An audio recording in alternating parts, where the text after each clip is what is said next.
এরপরে আল্লাহ তাআলা বলেন হাদা বায়ানুল লিন্নাসি ওয়া হুদাও ওয়া মাউইযাতুল লিল মুত্তাকিন।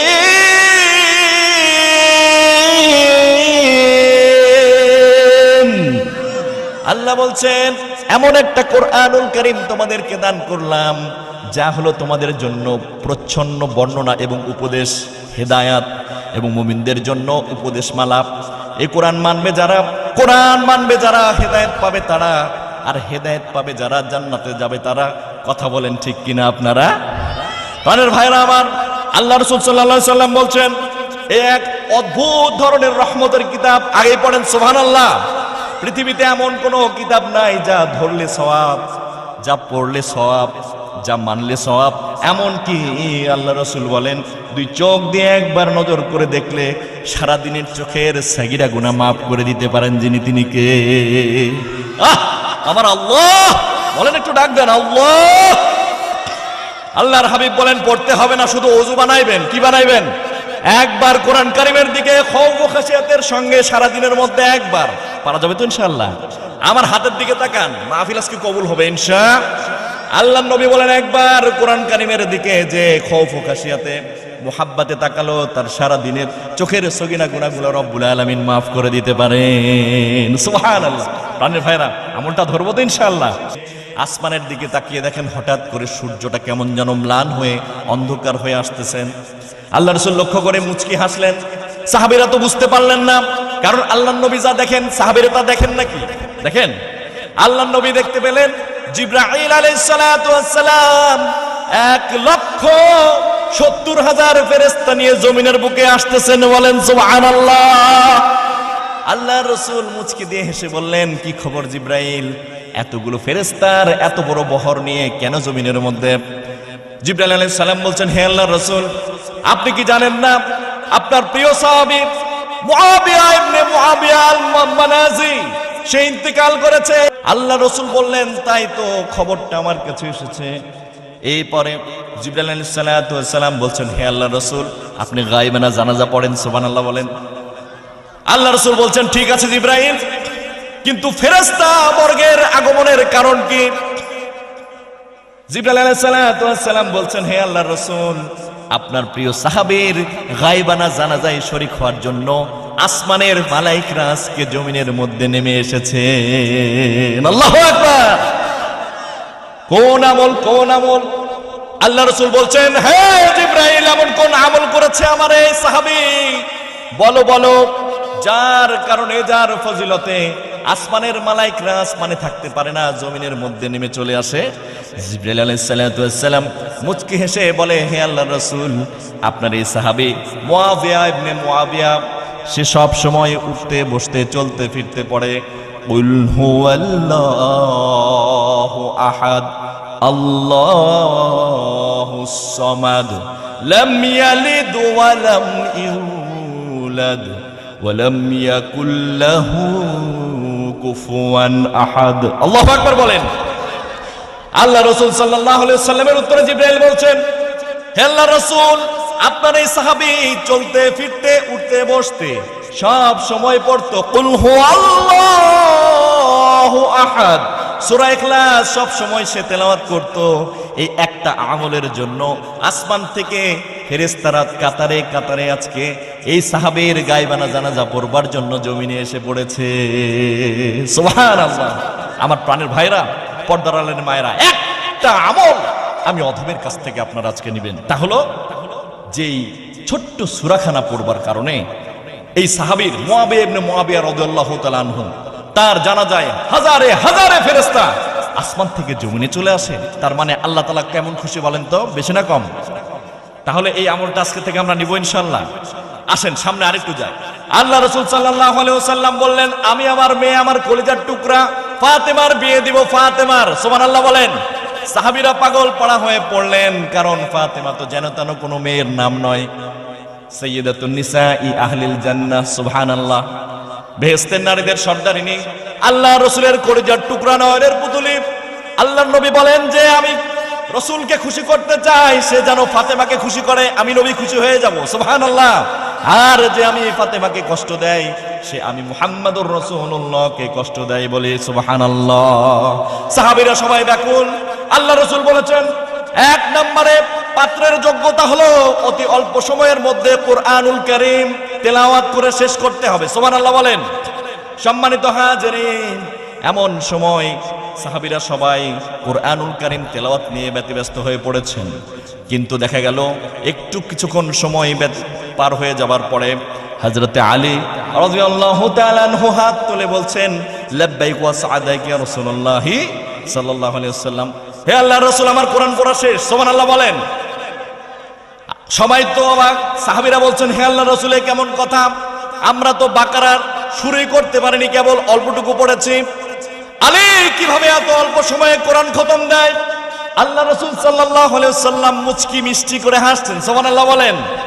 আল্লাহর নবী জানেন কি জানেন না বলেন তো? জানেন, কিন্তু আল্লাহর নবী বললেন আলী তুমিই বলে দাও। সাইয়েদনা আলী বলছেন হে আল্লাহর নবীর সাহাবীরা, আল্লাহর নবীর মুখে আমি হাদিস খানা শুনেছি যে মাত্র 3 বার, বলেন কয়বার? সবাই বলেন কয়বার?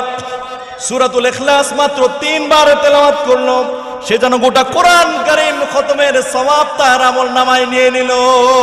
সুবহানাল্লাহ। সবচেয়ে বড় পাহাড়ের নাম কি বলেন তো? জি, মাউন্ট এভারেস্ট। মাউন্ট এভারেস্টের উচ্চতা হলো 29,000 ফিট। সুবহানাল্লাহ বলেন। কিন্তু দেখা গেল মাউন্ট এভারেস্টের 29,000 ফুট আর প্রশান্ত মহাসাগরের মারিয়ানা ট্রেঞ্চের গভীরতা হলো 36,000 ফুট। এবার গোদাগাড়ির ভাইরা বলেন যদি মাউন্ট এভারেস্ট তুলে নিয়ে গিয়ে ওই প্রশান্ত মহাসাগরের মারিয়ানা ট্রেঞ্চের মধ্যে ছেড়ে দেওয়া হয়, ডুবে যাবে না ভেসে থাকবে? শুধু ডুবে যাবে না, 7,000 ফিট আরো উপরে পানি থাকবে। আল্লাহু আকবার। এত অদ্ভুত, এত বিশাল বিশাল সৃষ্টি আল্লাহ তাআলা সৃজন করেছেন, কিন্তু এরপরেও আপনাকে আমাকে সম্মান দিয়েছেন, ঠিক কিনা? এই সাগরের মধ্যে রয়েছে পৃথিবীর সবচেয়ে বড় প্রাণী, যার নাম হলো নীলতিমি। ও বড় ভাই কি বললাম? নীলতিমি। এই নীলতিমির এক একটা পূর্ণাঙ্গ বয়স্ক একটা নীলতিমির দৈর্ঘ্য হলো কমপক্ষে 100 ফিট। বলেন সুবহানাল্লাহ। মানে 10 তলা বিল্ডিং এর সমান।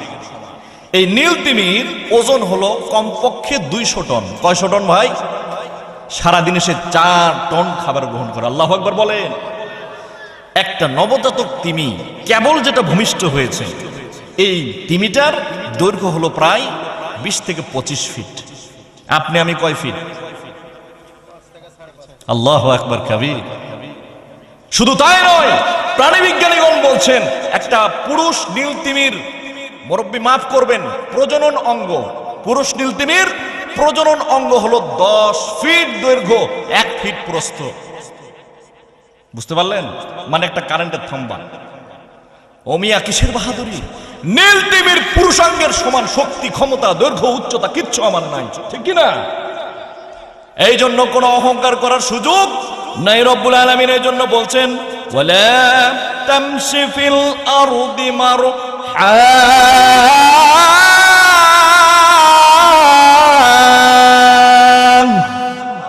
রব্বুল আলামিন বলেন জমিনের উপরে তোমরা দম্ভ ভরে বড়াই করে অহংকার নিয়ে কখনো চলাফেরা করো না। আল্লাহু আকবার। প্রথম যেদিন তুমি এসেছিলে ভবে, কেঁদেছিলে তুমি একা, হেসেছিলে সবে, এমন জীবন তুমি করিবে গঠন, মরণে হাসিবে তুমি, কাঁদিবে ভুবন। বলেন আমিন। সম্মানিত হাজিরিন, এরপরে রব্বুল আলামিন বলছেন হুয়াল্লাযী খালাকা লাকুম মা ফিল আরদি জামিআ।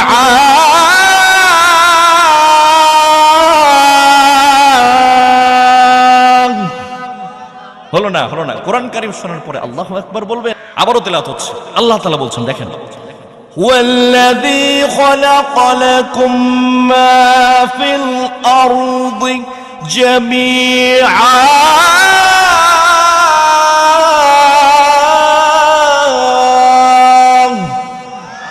রব্বুল আলামিন বলছেন পৃথিবীতে এত অদ্ভুত অদ্ভুত সৃষ্টি আমি সৃজন করেছি, মানুষেরা কি লক্ষ্য করে না?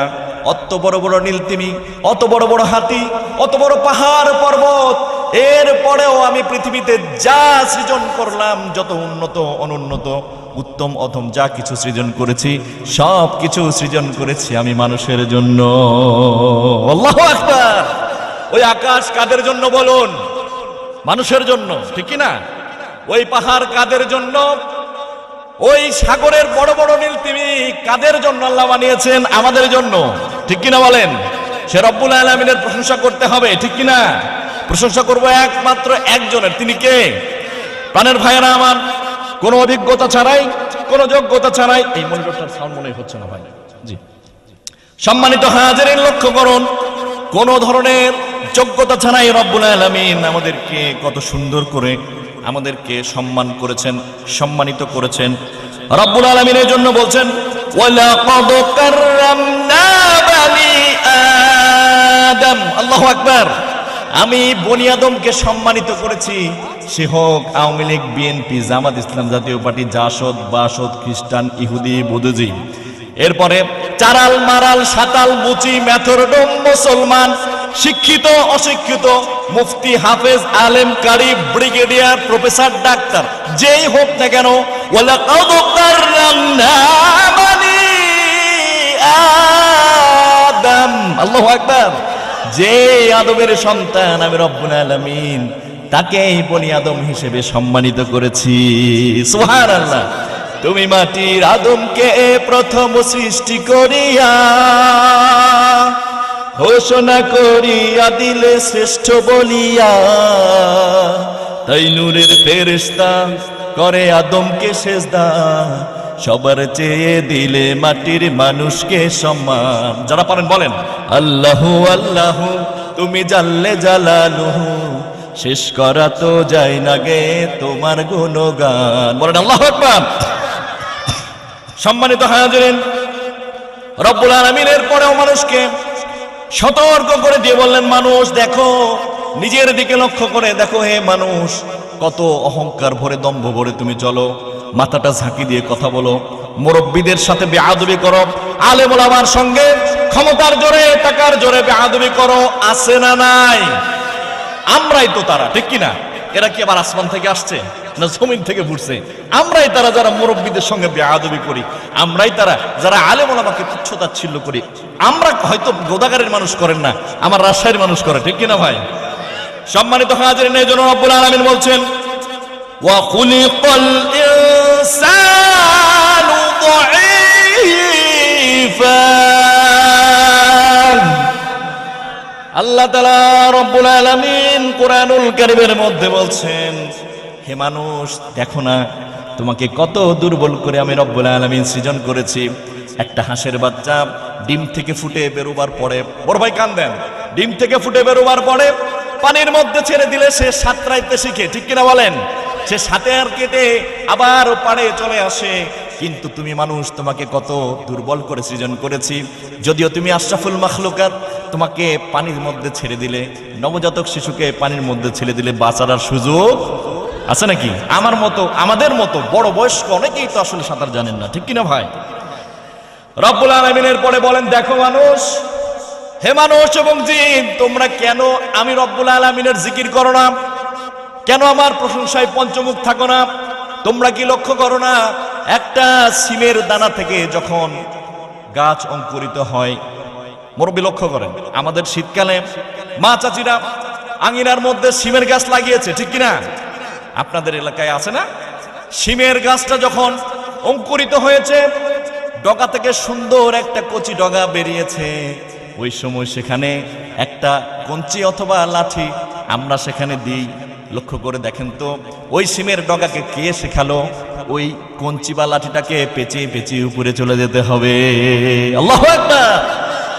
যিনি শিক্ষা দিয়েছেন তিনি কে? আল্লাহ বললেন, তাকে আমি শিক্ষা দিয়েছি জন্ম থেকে। কিন্তু তুমি মানুষ, জন্ম হবার পরে পেশাব পায়খানায় তুমি লুটিপুটি খেয়েছো।